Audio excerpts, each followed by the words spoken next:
Hello and welcome to All Things Foster, a place for coffee, connection, and community. Guys, I am super excited today. We're going to have Peter Mutabazi on. He is the foster dad flipper. If you follow things on social media, we'll get to him in just a second. But before we do, our episode sponsor today is Andcore Services.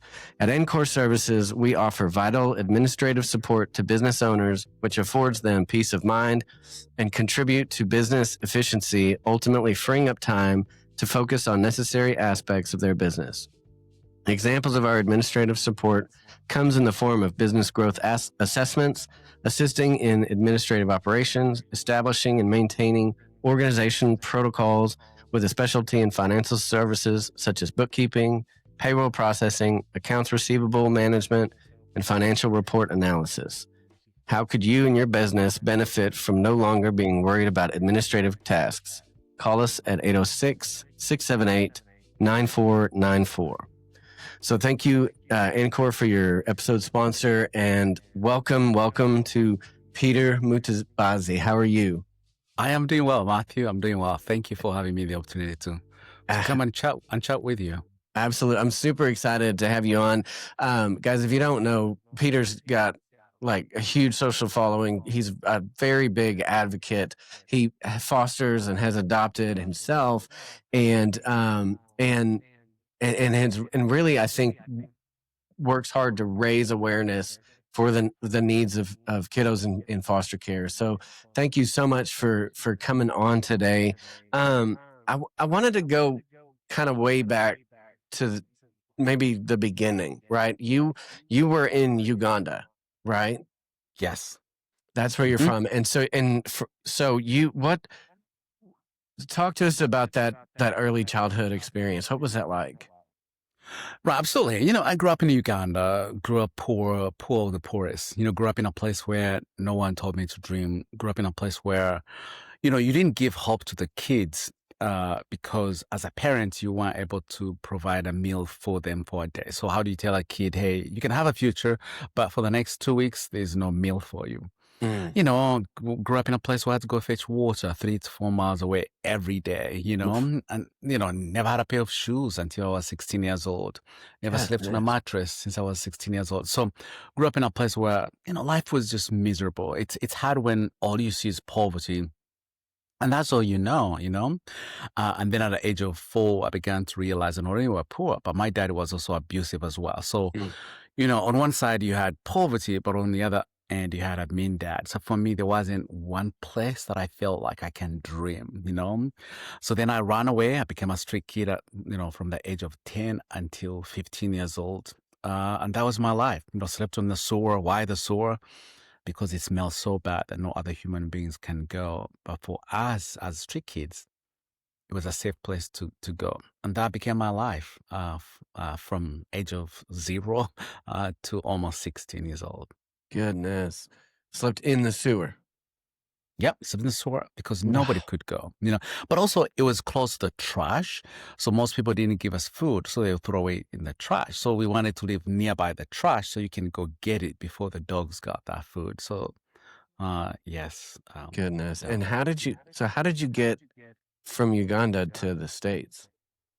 So one day as a street kid, I was trying to steal from a stranger, and this stranger, instead of, throwing me, kicking me, but rather he saw the best in me and said, hey, I want to get to know you. So he fed me for 1 year and a half. And one day he said, hey, if you had an opportunity to go to school, would you go to school? I said, no. But he said, hey, if you go to school, there'll be lunch, dinner, and breakfast. I was like, if there's food, I'll go. Yeah, sure.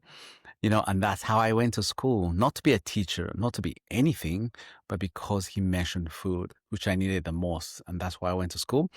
I went to high school. I went to university in Uganda, went to university in England. And that's how I came to the United States through the kindness of a stranger who saw the best in me when I didn't even know there was anything good about me. Wow. Was that like a missionary something, or was it just a person, or who was this stranger? This stranger was a guy, he's a Ugandan who cared for the least of these, that's how I got to know him. But yeah, someone who had a passion to help the most vulnerable. Yeah, that's crazy. So then you get so then you get to the States. Um, what ha, what did you do once you got here? You went to school. You went to high school. You went to college. What did you go to school for? So I went to university here in the United States in California, to study theology. Mm, So that's how I came to US. But when I got here, I think I really, really struggled with seeing how much was wasted. I think when you most of your life you grow stealing food because there was no food. And then to live in a country where food is thrown away, that was mm, really a challenge for me. Like, how do you throw away that food when someone else is dying somewhere else? And that was the guilt. What's it called? Is it called the survival guilt? mm, you yeah. know, that there's so much food, but yet there's a kid in the neighborhood that has nowhere to go. And I can also father to see wealth. I lived in Los Angeles where you go to see so much wealth, but also knowing there were kids in the foster care, like how do you live so wealthy, but yet not know what's happening the next door. And I think as an African, we live in a communal world, so we always know what's going on, and everyone is poor around you, so we always know we lack food. So for me, seeing so much, but at the same time, seeing little help for the list of these is what really I was struggling with as well. Wow. Goodness. So so you finish school and then what? How do you go from going to school for theology to becoming a foster parent? What does that journey look like? Right. So when I finished school, then I started working for Compassion International. They advocate for Yeah. kids Hmm. in third world countries. So I worked for them for 11 years. And that gave me an opportunity to travel, to see people who were adapting in other countries because I traveled with most Americans. And that's when I realized, like, wait a minute. I asked, in Uganda and Ethiopia, I said, is there a way if I wanted to adopt, can I adopt? They're like, no, you have to be an American and you have to be married or single female. For male, no. So I was like, okay, that's not for me. Yeah. But then I couldn't let that go. I think too much is given, much is required. That convicted me that I had Mm, extra. I had so much. I had extra bedroom that I could not just live a life where the focus was just about me, And I walked into the foster care system. So I said, hey, is there a way you could allow me to mentor teenagers? They're like, hey, but have you ever thought of being a foster dad? And I said, yes, but I'm not qualified. She said, why? I said, I'm single. She's like, oh, come on, you can be a foster dad. Literally that day I signed up to be a foster dad. For me to live, to whom much is given, much required. Like I knew I'd been given so much. In some way, I didn't want to be a pass buyer who listens and not do something. mm. Like I'm going to do what I can. And that's really how I got into foster care. Yeah, wow. And so what was that? So there wasn't this long, was there a long drawn out thing, or was this kind of a see that empty bedroom, I'm going to fill it. How do I go about filling it? Correct. Yes. Now that I had an extra bedroom, remember, I come from a country or a village where the biggest house is as big as your car garage. So for Mm. me, the idea that I can have an empty bedroom and there's a kid who needs a home, like, how can I not do something? Sure. So for me, once I got those resources, that's when I began to say, you know what? An extra bedroom, I'm sure there's a way I can help someone. Mm. And that was my draw to wanting to be a foster parent. So what was the licensing process for you? I mean, how was it? Ooh, Was it a that I think my first day was shocking because there were all these couples and I show up, they're like, hey, so when is your wife coming? I'm like, it's just me. And they're like, are you sure you're in the right place? I'm like, yep. You know, so from the get go, there were doubts like this single man wanting to be a foster parent. Like, is that possible? So from the get go, I kind of knew there would be scrutiny. But it also takes about 3 to 4 to 5 months before you become a foster parent. So there's time to prepare. Yeah. So for me, that took me a while to really learn the ins and outs. I knew what was signing up for. Did you think so that first placement comes, did you think you were well prepared, or you're like, I don't really know No, what the heck I'm doing? no, so in foster care, once you register, once you get your license, it's, I thought they would say, hey, in the next week or 3 months, we'll call you. They're like, hey, you got your license, make sure you have your phone nearby because we might be calling you in an hour. I'm like, wait, I just got it. Sure Yeah. enough, the same day I got a phone call saying, No hey, way. there's a kid who needs a home. I was like, wait, now? Today? They're like, yes. Yeah, yeah. So the kid comes in and I was I'd never been a parent, never been married, never had kids. So in my head, I panicked. I was like, oh no. So the kid comes in and he goes to bed because it was late. When he went to bed, I got my biggest couch and I put in front of his door because I thought he would walk out and run away, So, Mhm. and the following morning, he just said, "Hey, Dad, can I, do we have breakfast?" I was like, "That's all. I didn't sleep because I was so worried. That's all you Yeah. need." And I realized that maybe I was just over assuming. And I realized that all the kid needed was, "Hey, where's breakfast?" Where's And breakfast? that helped me to calm down. That's cool. That's cool. So the pro so was there a was there what was the journey like? I mean, was you I know because you fostered a bunch of kiddos, right?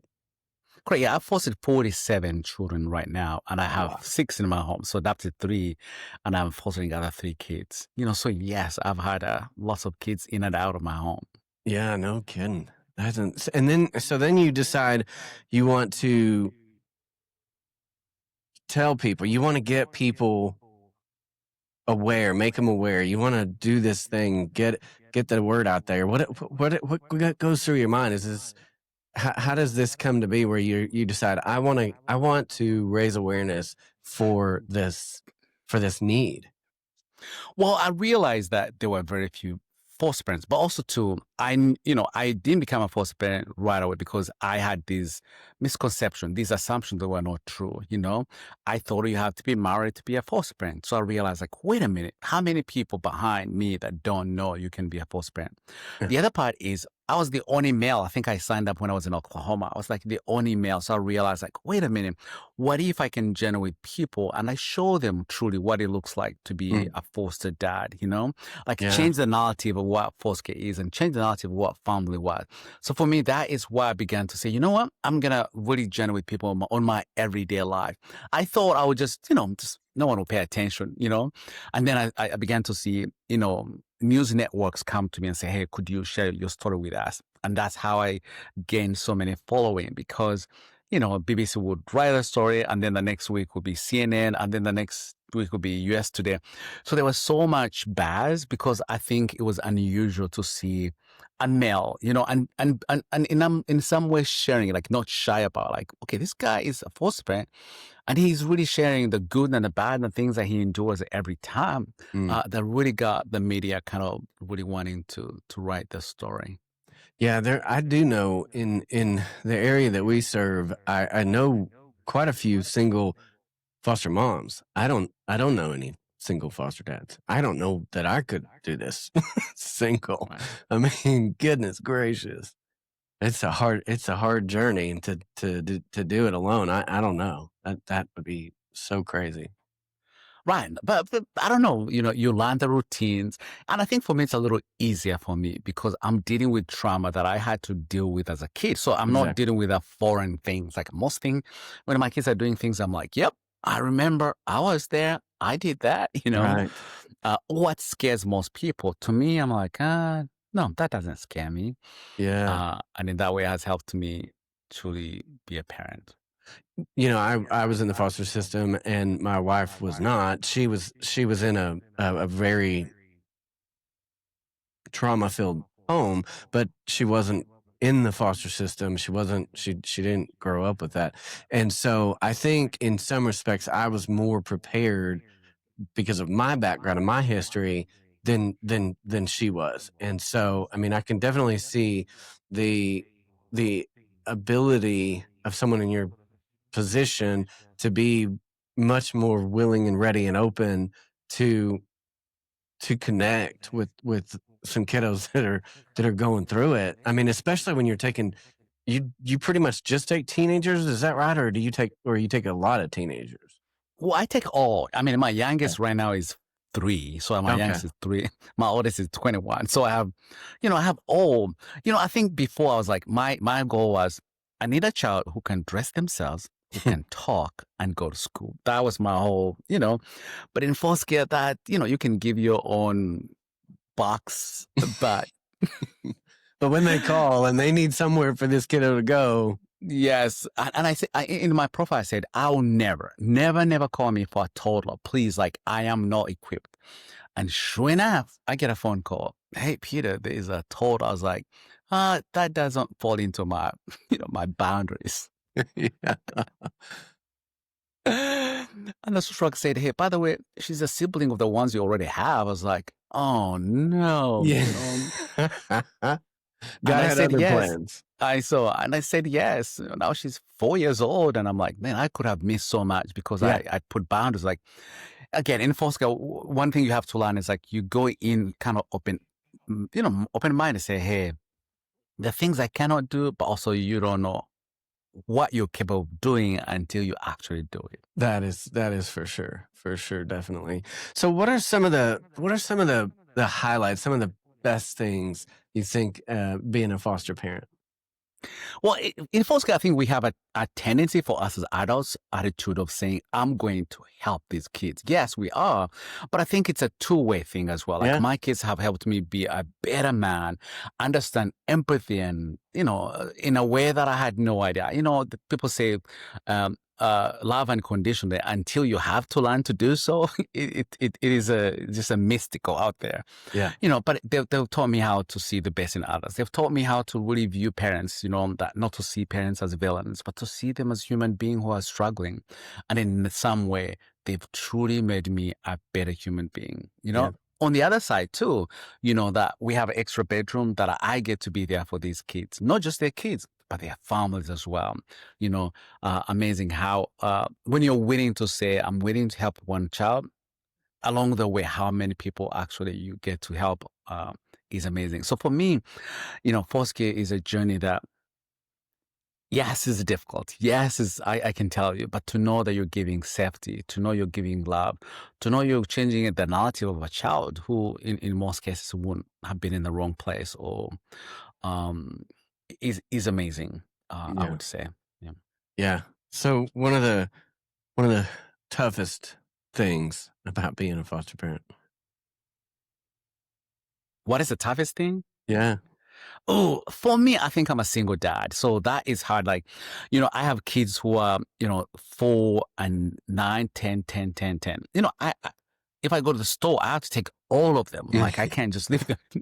So you're always with a school of children. It doesn't matter where you were. You're just, here we go, I think that's the hard part for me as a single parent. The other part, yes, the other Nobody part there is, to help out and babysit while you're off doing the thing. Yeah. right. Or something is going on, someone to bounce your thoughts. You're like, am I crazy or this kid's crazy? Like you have to talk about yourself and come up with a solution like, okay, maybe I'm not crazy, as a single parent. The other part is, I think for me is watching your kids go through difficult trauma. And with all the power you have, that you cannot take that away from a child, I think for me that sometimes is the hardest part, to know that, man, I wish I could take it all, but this kid, I can't take the pain away, but all the best I can do is create a space and a place that makes it comfortable for this child. But when it comes to how they deal with trauma, that I am powerless, that is the hard part.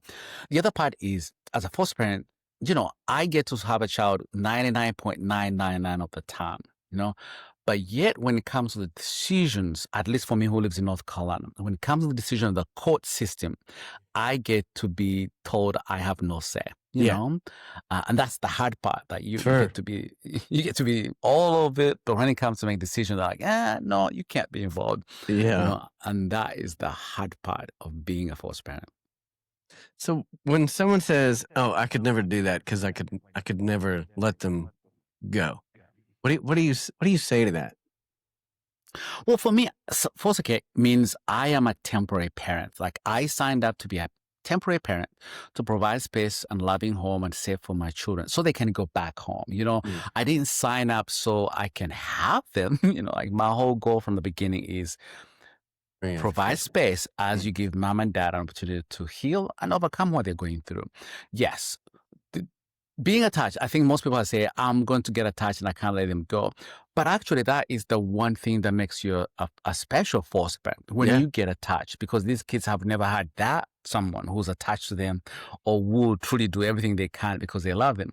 So by you having actually those emotions, it really helps our kids heal because they get to see what true attachment is, you know? Yeah. But also on the other part is, yes, there's a mom on the other side, you know, to really give them grace and empathy to know that they can work so hard to have their kids back. That yes, though it's painful, but it's the right thing to do, you Yeah. know? That is the right thing to do. And I think for me as a believer is God ordained that mom to be the mother, not me, you know? So in some way to truly say, while you could not do what you do, I'm going to step up. But when it comes to your call and you do what is required and the state says you can have your child, I should say, absolutely. Yeah. I'm coming alongside to make sure that you get your kids. Yeah. Yeah. You want to provide that safe and stable, loving home while they need it. And in an ideal world, they would get the help that they need, get back on their feet, and then ultimately, go on and do well. Obviously, sometimes that happens, and sometimes it doesn't. And the thought process that, to me, when people say, "Well, I could never do that. I get too attached," and I'm like, you should get attached. Like you said, that's the sign of the right person. And if they go back, you want it to be a positive and good thing. Correct. Yeah. Attachment is the way we get to advocate. If I wasn't attached, I won't advocate for them. I Right. won't see the empathy of what they're going through. But that attachment really helps me. Yeah, I sometimes tell people like, "Hey, I'm not a robot. I promise you, Yeah. I'm, I'm not a robot. I get attached, but at the same time, I signed up to be a temporary parent." Yeah. Yeah. Mm. So, so other than being a foster parent, what else are you doing?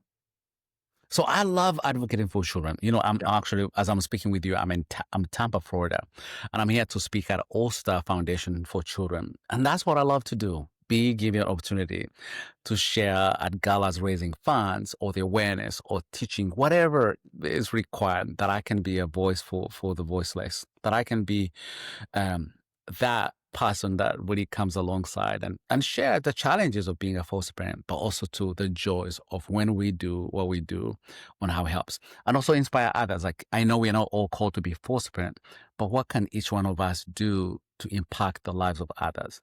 I'm Mm, African. I'm African. I believe it takes a village. You know, it does not only apply in Africa, it also applies here in the United States. mm, That I'm a foster parent because I have people who come alongside and help me. That in some way, it takes a village, you know. And what can you do, no matter how small? What can you yeah. do in that village to make sure that Right. our kids are taken That care is of? one thing that, I mean, I think that so many other cultures could teach those of us born and raised in the States, when we're in our silos and we don't know the people next door and they don't know us, and we're just we kind of go about life in our own little thing. And that's a big part of what we do is, sure, not everybody's going to foster. I get that, but we could do something. Bring an outfit. How about taking somebody a meal? Oh yeah, or mow your yard, mow someone. They're single moms. Mow your their yard, just if you're good at mowing, you know. Yeah, yeah, Bring me mowing. cookies. Yeah, there's always, and I think we I think we never need to stop hearing that we need to be doing something. And I tell people when I go and speak, maybe it's foster care, maybe it's providing respite or doing this or doing that. If it's not, it's something else. We're supposed to be doing something.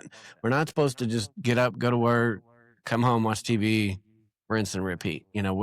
As believers, we're called to serve. I mean, the least of these, that's what we're called to do.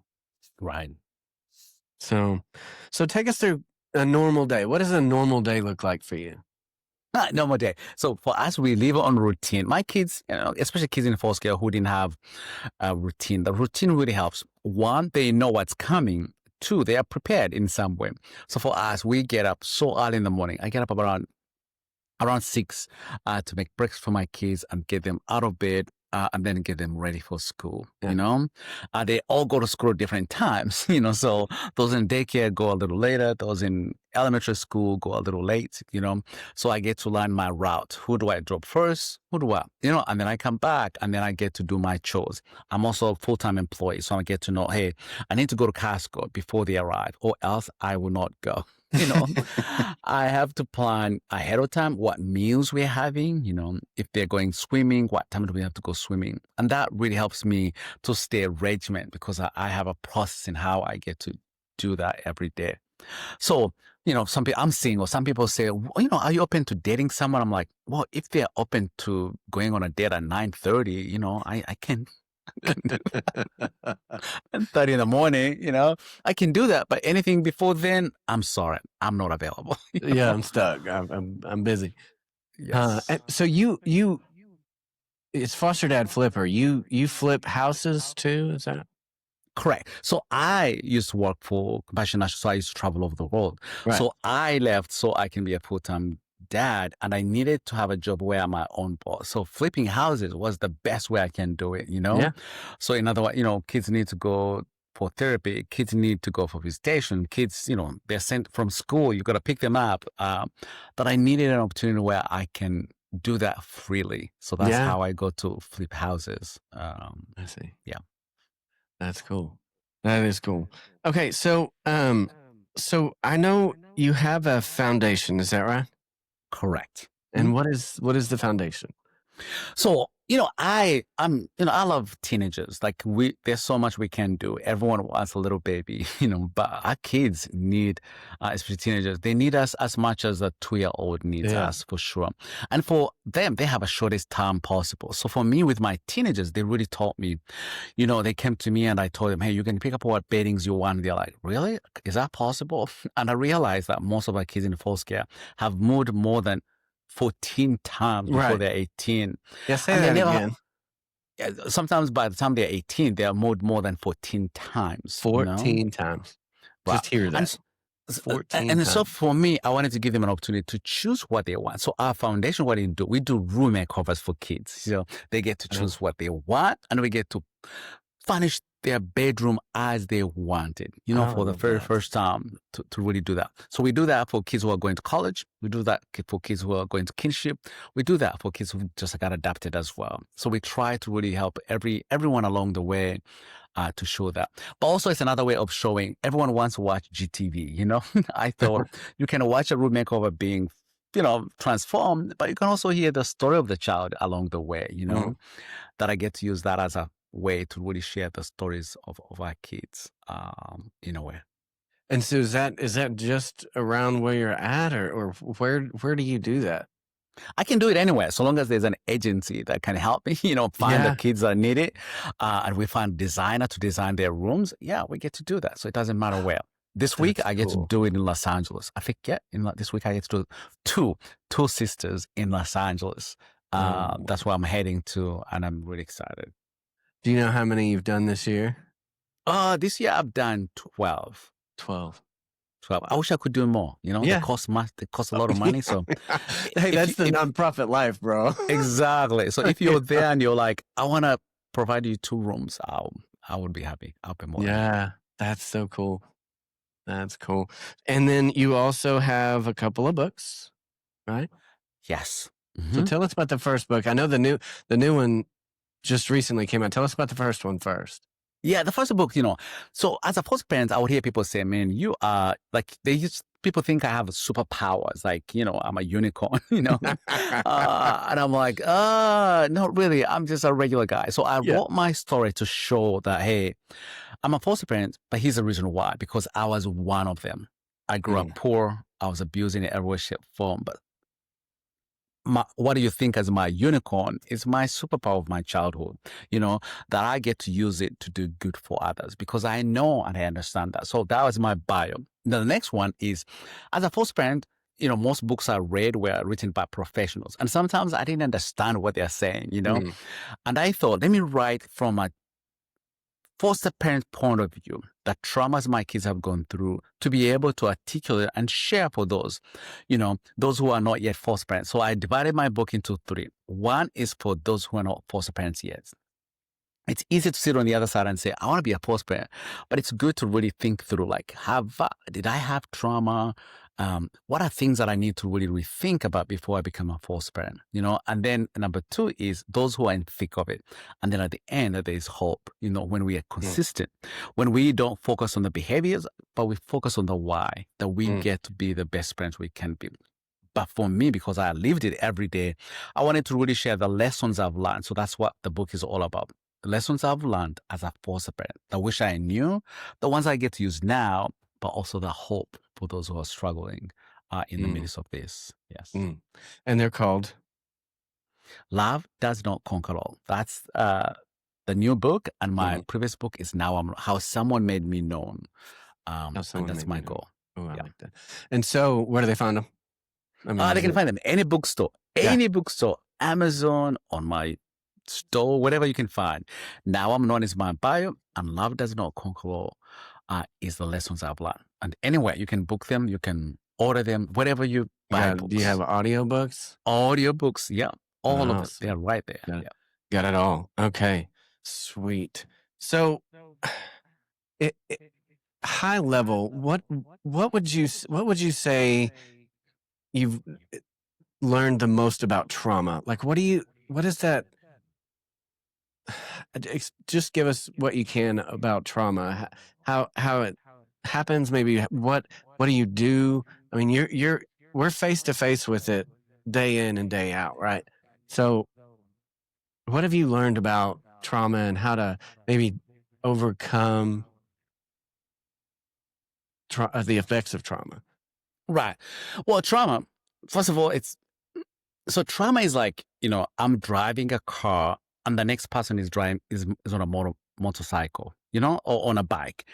For me, on the car, the speed I'm driving, and the guy on a bicycle, we are like on a total different, speed, how we think, how we talk, the dangers we are on a different level, how we are both moving, but one has a whole different way on how they function, and the other one has so little. And that for me is how I get to view trauma.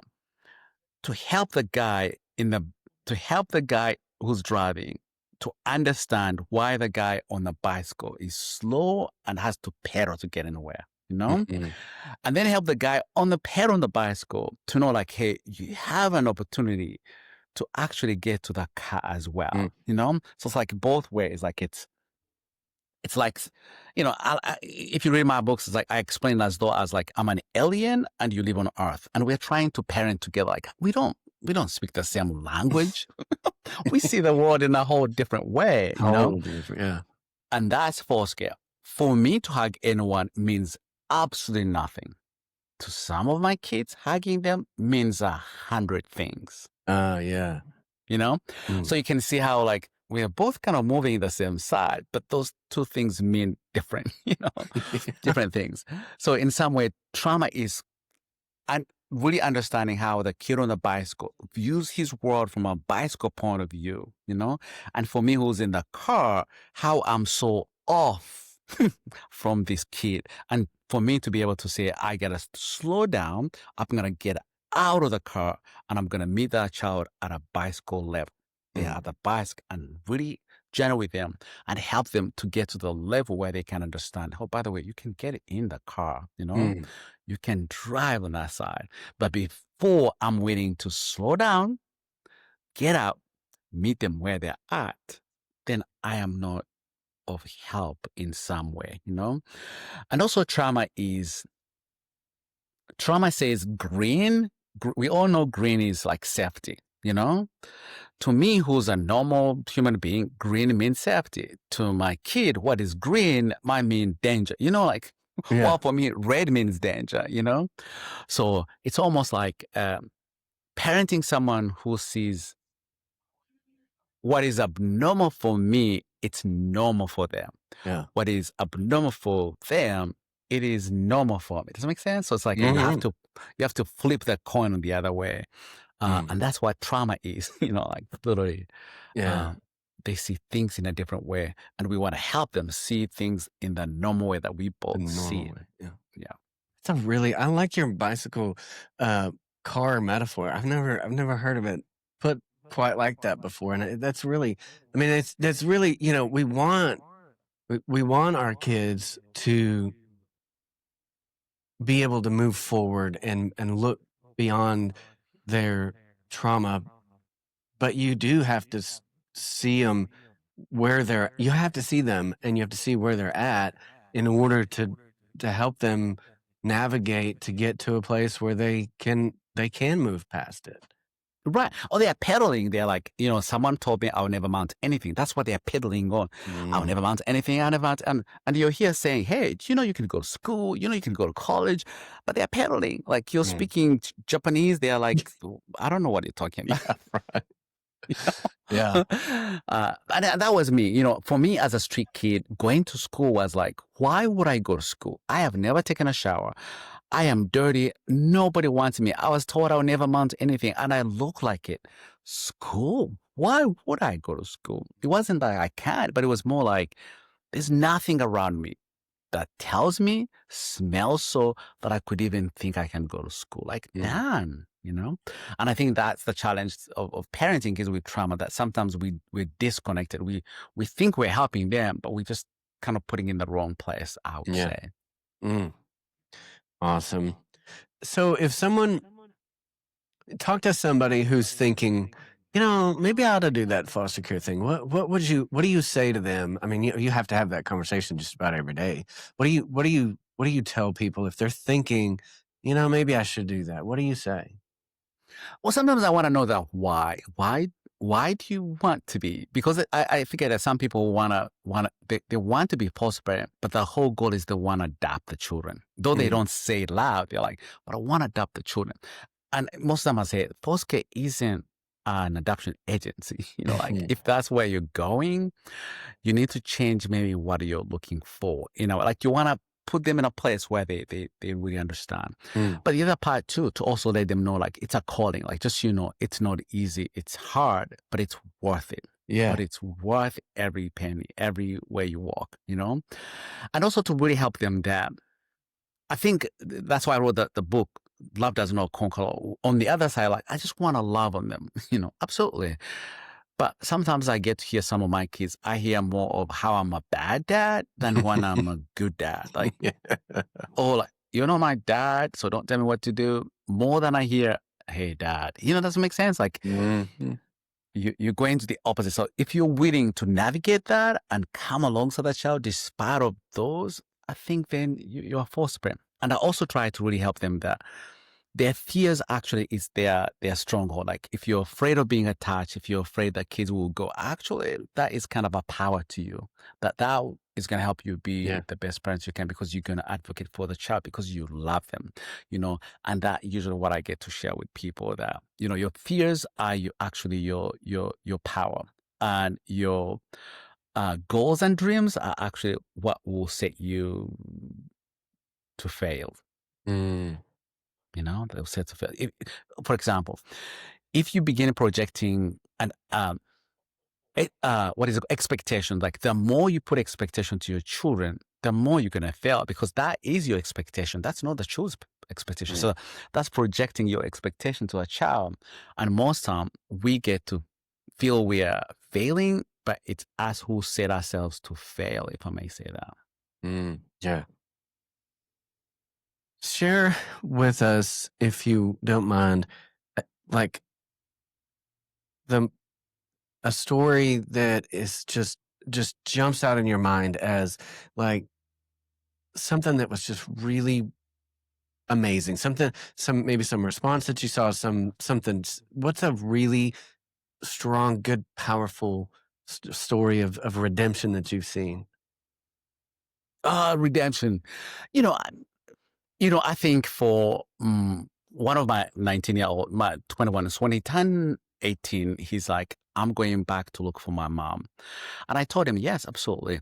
And sometimes our kids, they create this fantasy of mom loves me, they're doing well. I'm going to find them and they're going to fall in love with me again and they're going to have me, And for me, I've learned to really help my kids get there themselves, rather than me say, hey, just, it's not going to be good, but try to say, how do I help transition to go see mom and dad? And so Yeah. he did go. And I said, by the way, your bed won't be touched. We'll be here. I said, you can call us. We'll come and get you. Yeah. And he was there for 10 days. And he's like, can you come and get me? And I drove all the way, whatever he was, and I got him back, And then the next week he says, I'm going to look for my dad. So I said, okay, here's the flight to go to see your dad. 15 days later, he calls. He's like, hey, can you come and get me? And I went and got him, And for him, for the first time, he said, I didn't know what a good dad was until now, And for me to know that I had to journey with him, no matter knowing what was on the other end, I had to really journey with him and let him go that far, Yeah. And he's back with us for sure. But too, knowing that I loved my parents, but that the expectation that I had from them was unrealistic, that now I really have to do what I do for myself and learn how to survive in the world, and for me, that's redemption, to know that, the fairy tales that you have in your head to finally meet the reality and say, you know what, that was just a fairy tale. Yeah. But I'm kind of back to reality and learn how to move forward from now. To me, that was absolute redemption, that he still has good relationship with the parents, but he got to really say, I'm going to decide where I'm going to go. I'm going to decide to say, you know what? Not now. And I don't feel it's healthy for me to be here. Wow. That's definitely, I mean, when you said, when you said that he said, now I know what a good dad is, man, that's just, how long have you had him? How long has he been with you? 4 years. 4 years. Okay. Yes. Okay. 4 years. And you work hard, but then you're like, oh, okay, boy, and those are the redemption you get to see, like, wow, I didn't see the effort I was putting in. And when you hear that, you're like, man, I'm glad I didn't give up on him. Right. I'm glad I stayed. Yeah. In a way. Wow. So, what do you think are kind of the highest, biggest needs of just foster care in general across the states? What do you see as the kind of the top priority, biggest need? Well, the biggest thing is for me as a foster parent, like most time I am willing to take the children, but I don't know where to get the resources sometimes. Like Yeah. I wish there was a way to give me, hey,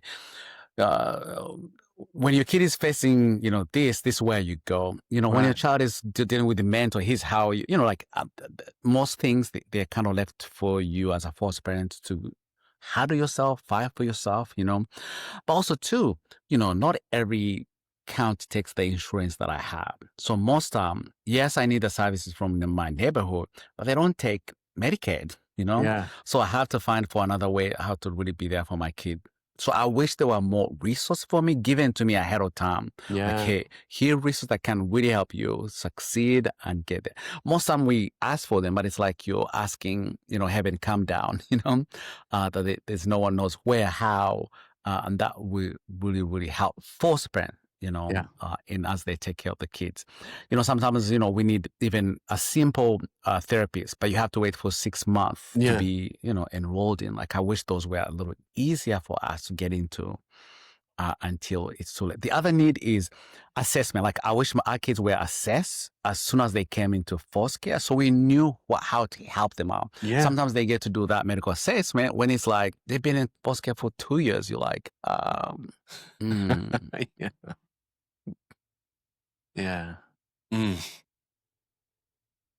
So, so you are a spokesperson for Aeroflow Urology. We're going to change gears on you. So, what do they do? What is that, and how are you connected with them in that way? Well, for me, I love what I go to learn about how they provide resources for kids, for especially families. As a foster dad, I have to deal with about 1 million paperwork every day. So anything that says paperwork already, it's a red flag. Like no, because that's what I get to do. But they make it easy for me to get resources that I need, that I don't have to do all the 100 paperwork, all the social work has to sign up this one. Like they really make it easy for me to do so. The other part is, as a foster parent, I don't get enough resource financially of what my kids need, you know? So to You mean you know don't that, do this hey, for the money? That's what everybody sometimes, says. Oh, you just do I it know for the money. some people say, you live in a nice house. Wow, the foster must be paying you well. You're like, oh gosh, you know. You want me to pull up how much I was Right. given, you know. Yeah. And for me, the Alpha really helps to provide those resources that I need, like diapers, or for us who have kids sometimes who have issues medically that need more help, those, they cost a lot of money, you know.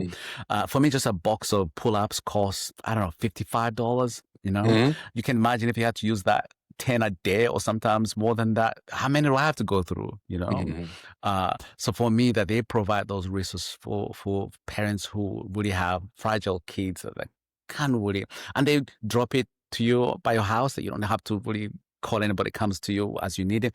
The other party too, that they provide more than that. Like when you need resources and you're struggling with your insurance, they can really help you through and guide you on how to get the best you want. Either help you on how to talk to your physician or the pediatrician of your kids to really help you navigate sometimes the challenges that we face. So by having someone advocate for you or help you to, hey, before that's approved, you're gonna go through hoops and hoops. But here's how we can help you to get that, so you don't have to wait for 6 months. For me, that really helps me as a foster parent to know that there's unbiased company over here that has nothing so much to do with what I deal with every day, but is willing to advocate for me, fight for me, and also give me tools on how to be prepared to get what I need for my kids.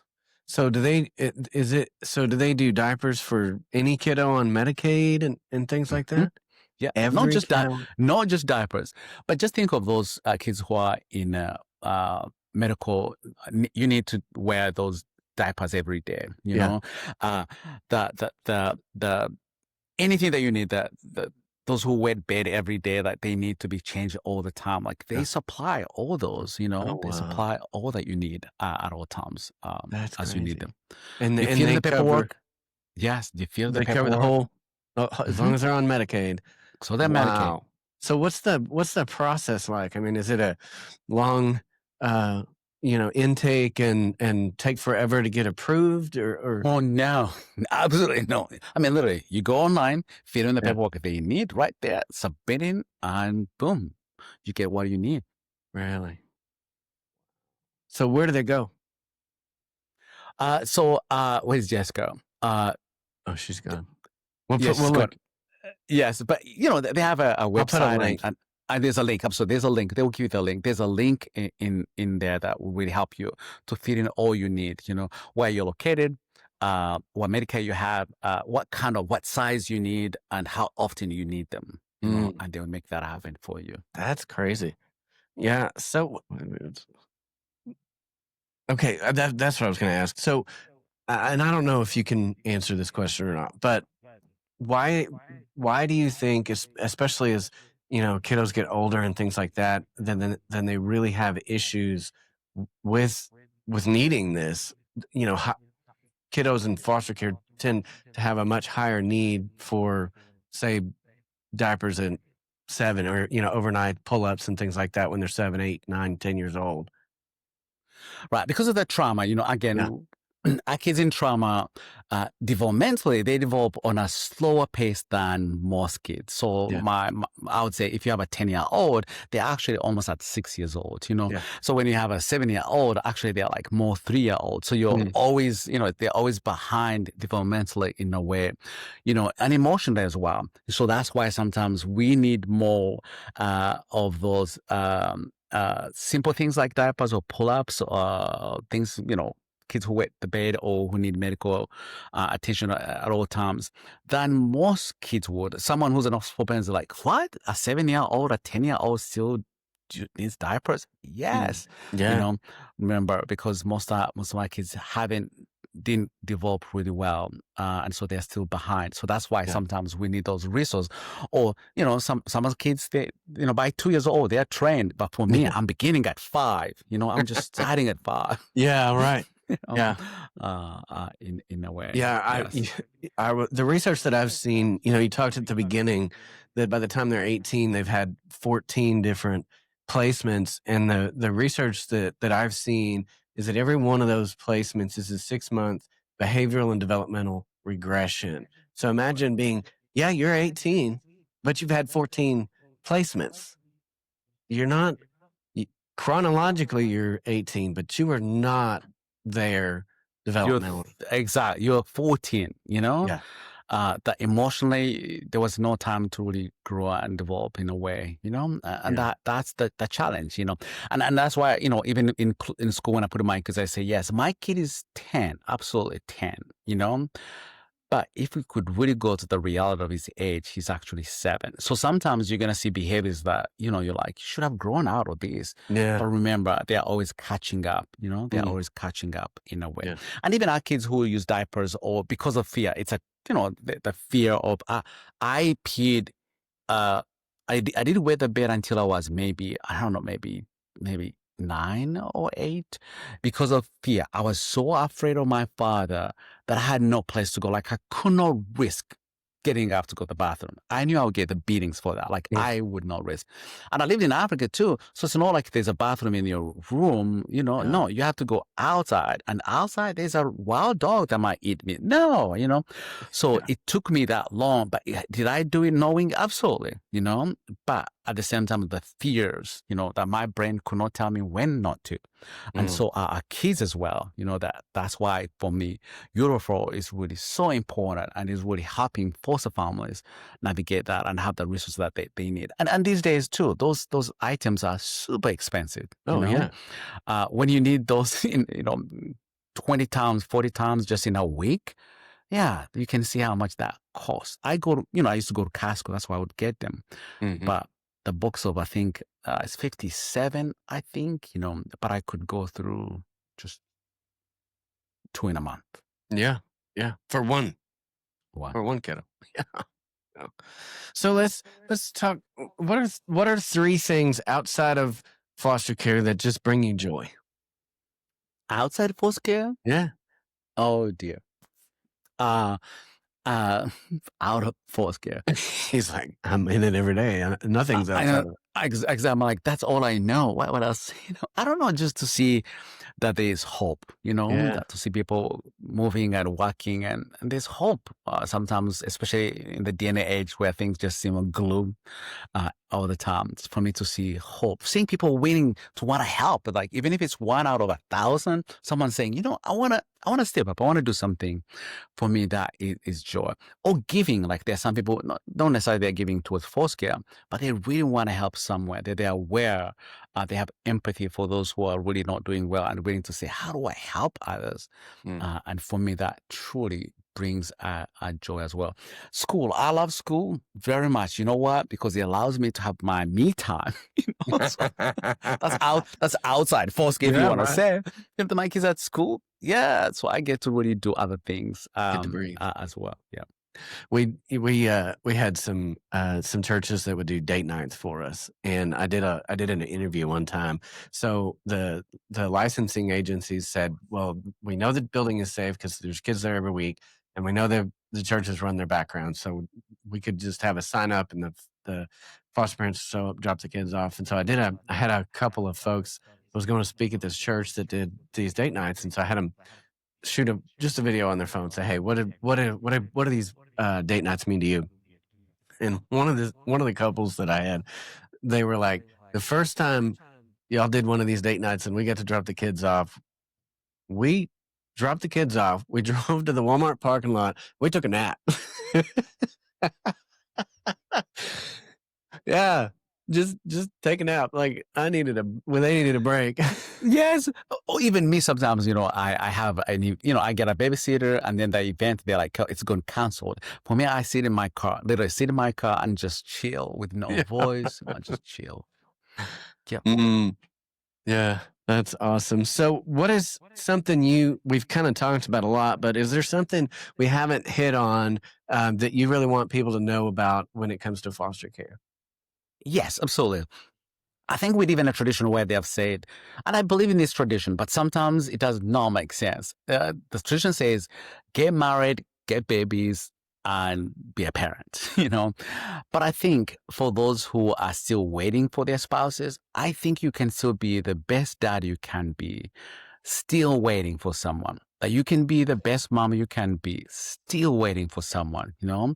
I've seen people who would wait until it's too late. They're like, I waited and it's too late. There's no way I can be. That for me, I'm trying to not challenge the tradition, but to say, you're single and you want to be a mom right Yeah. now while you wait. Because my kids have never said, I wish we had a mom. Oh, they have a dad. Absolutely. And so our kids aren't looking for two parents. They're looking for someone who loves them and willing to do so. Mm. Yes, I love the tradition, but I think we can also do something while we're waiting, Mm. just the way I'm doing, and that we can change your life. For Yeah, we someone had who a needs one. lady on who she had worked for a licensing agency and then got licensed to foster, and she was single. Um, and when she met her husband, he I was asking him, I was like, okay, because they continued to foster, and I was like, how did that conversation go? She said that was date number 2. She said she said I'm gonna keep doing this, and if you're remotely interested, you're gonna have to join me. And he was like, I'm all for it. So Right. Oh, I even made the other way, where mom said, I want to adopt and foster, but my husband is not, mhm, But because that wasn't the talk and from the get-go, mhm. you bring it down the road, and sometimes when people get to love you and they know what you're passionate about, they love you with everything you've Yeah, got. sure. Very awesome. So where can folks find you? Oh, dear Lord. You can find me on YouTube, Forcer Dad Flipper. You can find me on Instagram, Forcer Dad Flipper. You can find me on TikTok, Peter Mutabazi, and on Facebook. Anyway, you can Google my name, you'll find me. Yeah. Join us, and we'll get to see our day-to-day life, of the joys of my kids as well. I have really enjoyed seeing your stuff and just seeing, a lot of people that I talk to inside the foster care world think that nobody cares, nobody, and it's been my experience, not across the board, not every single person, but when people are confronted with the need, they respond, um, and and so you know when people see the work that you're doing and the work that we're doing and things like that, and they become aware uh, of all the things that are about foster care. They it just do hundreds of them go get licensed? No, but I have had many people who have heard me speak and then decided to foster. I've had several board members. It was that way where we had connected at some point and then they served on my board and then they got licensed and stepped off because they'd gotten licensed and things like that. So some people do, but across the board people respond. Once they're confronted with the reality of the situation, they respond. I mean, and so you know Yes, I love that. And we have, Euroflow, like truly, if you're a foster parent there and struggling, reach out to them. Go to yeah. their website, fill in the paperwork. It might be just wipers that you need. It might be just, it doesn't matter how small. Trust me. When you have that and you don't have to worry, you don't have to run to the store to get something, it's truly helpful. No, That's what I love absolutely. about That's what I love I about them. Yeah. I didn't know about them before Jessica reached out, and I'm like getting ready to send out because the part of the reason for this podcast is to make folks aware of support mechanisms that are out there, resources that are out there, and so man, I can see just the amount. A lot of times when the kiddos come and we're there within 24 hours, and so many times we bring diapers, but that just enough to get them through for 4 or 5 days, maybe a week, and just to kind of help things get settled. But man, to have diapers and stuff just show up and let Medicaid take care of that's tremendous. That's a huge resource. Yeah, especially those who have medical fragile kids. Mm. And we know they have every supply you need, and that's why they're awesome. That's awesome. Well, Yeah. man, Peter, thank you so stinking much for coming on today. I'm super excited just to get to that's one of the cool things with this podcast. I get to really meet some really neat people. I had Dr. Hambrick on last week, and it was really good. She's Mhm. done a ton of research in the foster care trauma space. Next week, we've got John Moore. Healing after trauma. So some support strategies for foster and adoptive parents. That's our episode for next week. Peter, thanks again so much for coming on, and we'll see you later. Absolutely. Thank you. Thank you.